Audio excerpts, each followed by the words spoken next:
In this video, I'm going to show you how to make your website look great on a mobile or tablet browser. A majority of your traffic is going to be mobile, so it is very important to have a nice and cohesive look to your mobile site.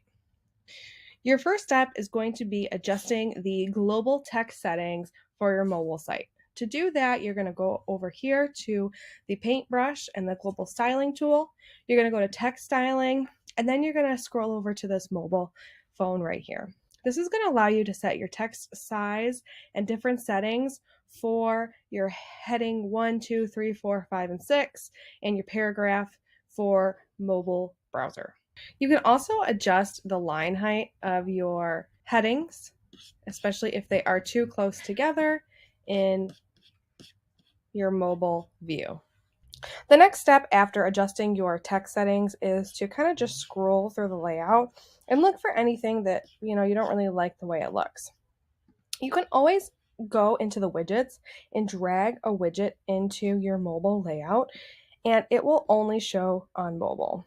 You will see a little mobile icon there when you drag the widget into the layout, and you can adjust it from here. I use this a lot, like if there are certain items that are too close together and I don't like the way they look, I'll just add a little space. The last step for editing your mobile site is looking for anything that just looks really funny. For example, the slider doesn't necessarily collapse properly, and so it leaves your logo bar stacked.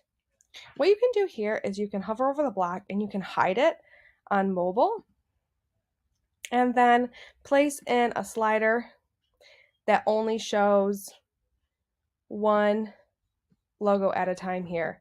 So you essentially have a duplicate, one that's shown on mobile and one that's shown on desktop. When you add a gallery widget that is going to be for mobile only, instead of making it 3 rows across, you can then make it only one image per row, and it'll show only one logo at a time instead of a stacked logo like up top. And that's pretty much it for editing your mobile site. For the most part, your mobile site will collapse into a proper your website will collapse into a proper mobile site, but there are always some adjustments that need to be made afterwards.